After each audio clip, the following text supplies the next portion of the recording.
Hello friends, welcome to home food recipes. આજે આપણે બનાવીશું શાકોત્સવમાં બનતું રીંગણનું શાક.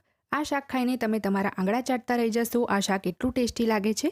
શાકોત્સવની જો વાત કરીએ તો આજથી 200 વર્ષ પહેલાં સૌરાષ્ટ્રમાં સ્વામિનારાયણ સંપ્રદાયમાં શાકોત્સવની શરૂઆત થઈ હતી. એમાં ભગવાન સ્વામિનારાયણે પોતે પોતાના ભક્ત સુરખાચાર માટે આ શાક બનાવ્યું હતું.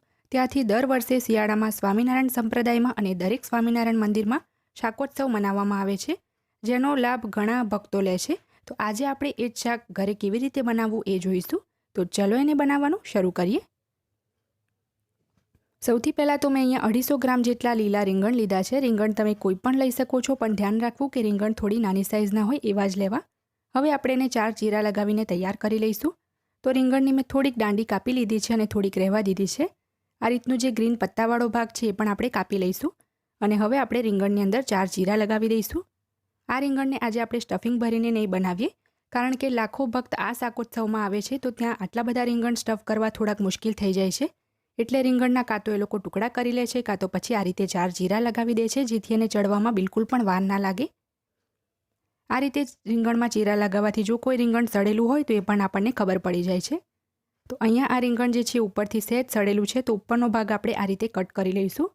જો આખું જ રીંગણ સડેલું હોય તો તમારે એને ફેંકી દેવાનું છે. રીંગણને કટ કરવા પહેલાં એક વખત મેં એને બરાબર ધોઈ લીધા હતા. અહીંયા મેં ગ્રીન રીંગણ લીધા છે. જે તમે જાંબલી રીંગણ આવે છે એ લેવા માંગો તો પણ લઈ શકો છો, પણ રીંગણ જો એકદમ નાની નાની સાઇઝના હશે તો વધારે સારું રહેશે. તો આ જ રીતે બાકીના બધા જ રીંગણ આપણે કટ કરી લઈશું. અને અત્યારે આ રીંગણ શાક બનાવતી વખતે જ હું કટ કરું છું, જેથી કાળા ના પડે. જો તમારે એને પહેલેથી કટ કરીને રાખવા હોય તો તમારે થોડુંક બાઉલની અંદર પાણી લઈને એની અંદર જ રીંગણ કટ કરવાના છે, જેથી એ કાળા ના પડે.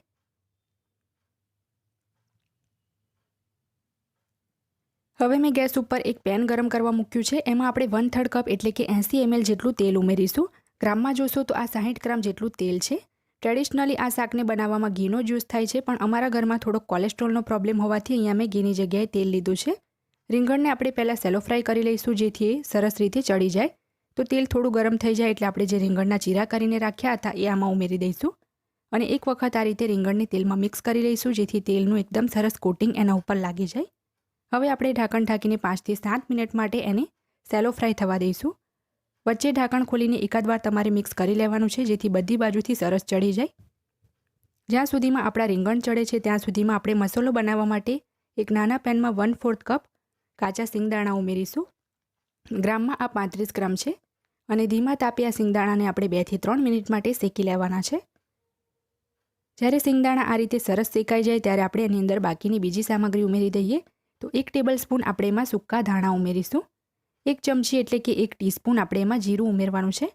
2 મોટી ચમચી એટલે કે 2 ટેબલસ્પૂન સફેદ તલ ઉમેરીશું. 4 આપણે એમાં કાજુ ઉમેરીશું, જે ટોટલી ઓપ્શનલ છે. 1.5 મોટી ચમચી એટલે કે 1.5 ટેબલસ્પૂન મગજતરી ઉમેર્યું છે. અને 2 ટેબલસ્પૂન સૂકા કોપરાનું છીણ ઉમેરીશું. હવે આપણે ગેસ બંધ કરીને બધી જ વસ્તુને 2 મિનિટ આ જ રીતે મિક્સ કરતા રહીશું, તો આપણી બધી વસ્તુ સરસ શેકાઈ જશે. જો તમે ગેસ બંધ નહીં કરો તો જે સૂકા કોપરાનું છીણ છે એ બળી જશે, કારણ કે પેન ખૂબ જ ગરમ છે. તો સિંગદાણાને શેકાવવામાં વધારે વાર લાગે છે, એટલે આપણે એને પહેલાં જ શેકી લીધા છે. તો 2 મિનિટ બંધ ગેસમાં જ બધું મેં મિક્સ કર્યું છે. તો હવે બધું સરસ શેકાઈ જાય એટલે આપણે એને પ્લેટમાં કાઢીને ઠંડુ થવા દઈશું. 5 થી 7 મિનિટ પછી આપણે રીંગણને ચેક કરી લઈએ. તો રીંગણ જે છે એ આપણા 80 થી 90% જેટલા કૂક થઈ ગયા છે. અને આપણે રીંગણને આટલા જ કૂક કરવાના છે, કારણ કે પછીથી એ ગ્રેવીમાં પણ ચડશે. તો આ રીતે ચપ્પુ નાખીને ચેક કરી લેવાનું છે. રીંગણ સરસ ચડી ગયા છે, તો આપણે બધા જ રીંગણને એક પ્લેટમાં લઈ લઈએ.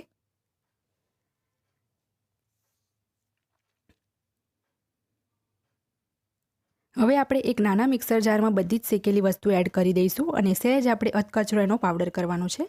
તો પીસતી વખતે જ આપણે 1 ટેબલસ્પૂન એમાં શેકેલો બેસન ઉમેરીશું.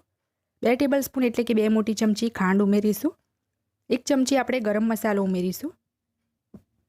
1 મોટી ચમચી એટલે કે 1 ટેબલસ્પૂન કલર માટે કાશ્મીરી લાલ મરચું ઉમેરીશું અને સ્વાદ મુજબ મીઠું નાખીને આપણે એને પીસી લઈશું. અહીંયા મેં બધી જ વસ્તુને બરાબર પીસી લીધી છે અને આ રીતનું સહેજ અધકચરું રહે એ જ રીતે આપણે એને પીસવાનું છે. એકદમ આપણે બારીક પાવડર નહીં કરીએ. હવે શાક બનાવવા માટે જે પેનમાં આપણે રીંગણ તળ્યા હતા એ જ પેન અને મેં એ જ તેલ લીધું છે. તેલ ગરમ થાય એટલે 1 ચમચી રાઈ અને અડધી ચમચી જીરું ઉમેરીશું. ખડા મસાલામાં આપણે 1 ઇંચનો તજનો ટુકડો, 1 ફૂલ બાદિયો અને 4 નંગ લવિંગ ઉમેર્યા છે. 2 સૂકા લાલ મરચાં અને 1 તજ પત્તા ઉમેર્યું છે. હવે આપણે એમાં વાટેલા આદુ અને મરચાં ઉમેરીશું, જેની અંદર મેં અડધા ઇંચનો આદુનો ટુકડો અને 3થી 4 તીખા લવિંગિયા લીલા મરચાંને વાટીને લીધા છે. તો ધીમા તાપે 30 સેકન્ડ માટે એને સાતળી લઈએ. આ શાકમાં હિંગ કે લસણનો યુઝ નથી થતો. 30 સેકન્ડ પછી આપણી જે પેસ્ટ છે બરાબર સંતળાઈ ગઈ છે. તો આપણે એની અંદર 3 મીડિયમ સાઇઝના ટામેટાં જે ગ્રામમાં 200 ગ્રામના હતા એને મેં ઝીણા સમારીને એડ કર્યા છે. ટામેટાને એકવાર આપણે મિક્સ કરી લઈએ અને હવે આપણે એમાં થોડુંક મીઠું નાખી દઈશું, જેથી ટામેટાં જલ્દી ચડી જાય. મસાલા પીસતી વખતે પણ આપણે મીઠું નાખ્યું હતું, તો મીઠું તમારે ધ્યાનથી તમારા સ્વાદ મુજબ જ ઉમેરવાનું છે. તો ઢાંકણ ઢાંકીને 4-5 મિનિટ એને કૂક કરી લઈએ. 5 મિનિટ પછી આપણે ઢાંકણ ખોલી લઈશું. તમે જોઈ શકો છો આપણા ટામેટાં એકદમ સરસ સોફ્ટ થઈ ગયા છે. તો હવે આપણે આની અંદર જે મસાલા મિક્સરમાં પીસ કરીને રાખ્યા હતા એ ઉમેરી દેવાના છે. આટલી ક્વોન્ટિટીના હિસાબથી બધું જ મેઝરમેન્ટ આપણે પરફેક્ટ જ લીધું છે. તો બધો જ મસાલો જે મિક્સરમાં પીસ્યો હતો એ બધો જ એડ કરી દેવાનો છે. એકવાર આપણે એને બરાબર મિક્સ કરી લઈએ અને મસાલો પીસતી વખતે આપણે 1 ટેબલ સ્પૂન શેકેલો બેસન પણ ઉમેર્યો હતો, એટલે તરત જ એ આ રીતનું સૂકું થઈ જશે. પણ અત્યારે તરત જ આપણે એમાં પાણી નહીં ઉમેરીએ. 2 મિનિટ પહેલાં આપણે મસાલાને શેકી લઈશું, એ પછી જ પાણી ઉમેરીશું. તો ઢાંકણ ઢાંકીને 2 મિનિટ આપણે મસાલાને કૂક કરી લઈએ. 2 મિનિટ પછી ઢાંકણ ખોલીને એમાં આપણે અડધો કપ પાણી ઉમેરીશું. તો પહેલાં અડધો કપ પાણી ઉમેરીને આપણે જોઈ લઈએ મિક્સ કરીને. જો જરૂર લાગશે તો આપણે બાકીનું પાણી ઉમેરીશું. તો હજી પણ આની અંદર પાણીની થોડી જરૂર લાગે છે, તો બાકીનું બધું જ પાણી ઉમેરી દઈએ. ટોટલ આપણે 1 કપ એટલે કે 200 ml જેટલું પાણી ઉમેરી દીધું છે. હવે આપણે બરાબર મિક્સ કરીને ઢાંકીને 4થી 5 મિનિટ માટે ગ્રેવીને ઉકળવા દઈએ. 4થી 5 મિનિટ ગ્રેવીને કૂક કર્યા પછી તમે જોઈ શકો છો ગ્રેવીમાંથી બધું જ તેલ અલગ થઈ ગયું છે. તો હવે આપણે જે રીંગણ સેલો ફ્રાય કરીને રાખ્યા હતા એ બધા જ આમાં ઉમેરી દઈશું અને બરાબર મિક્સ કરીને ગ્રેવી સાથે રીંગણને 3થી 4 મિનિટ માટે આપણે કૂક કરવાનું છે, જેથી બધા જ મસાલાનું ફ્લેવર જે છે એ રીંગણમાં પણ એકદમ સરસ રીતે બેસી જાય.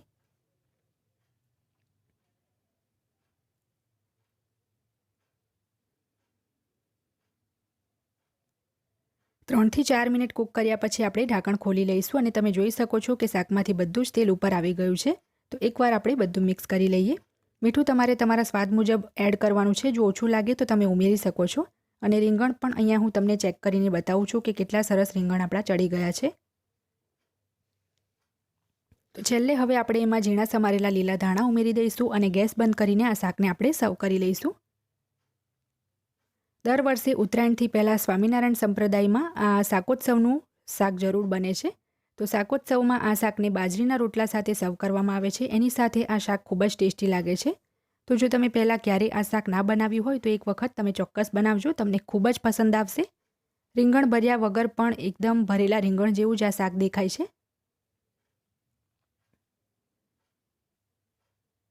ફ્રેન્ડ્સ, જો તમને મારી આજની આ રેસીપી પસંદ આવી હોય તો મારા વિડીયોને લાઇક કરી, શેર કરી, ચેનલને સબસ્ક્રાઇબ કરવાનું ના ભૂલતા. સબસ્ક્રાઇબ બટનની બાજુમાં જે બેલ આઇકન છે એને પણ દબાવજો, જેથી તમને મારા આવનારા તમામ નવા વિડીયોની જાણકારી સૌથી પહેલાં મળે. અને મારી આ જ રેસીપી જો તમારે હિન્દીમાં જોવી હોય તો મારી હિન્દી ચેનલ ઉપર જઈને તમે જોઈ શકો છો, જેની લિંક મેં વિડીયોની નીચે ડિસ્ક્રિપ્શન બોક્સમાં આપી છે. તો મળીએ નેક્સ્ટ વિડીયોમાં. ત્યાં સુધી આવજો.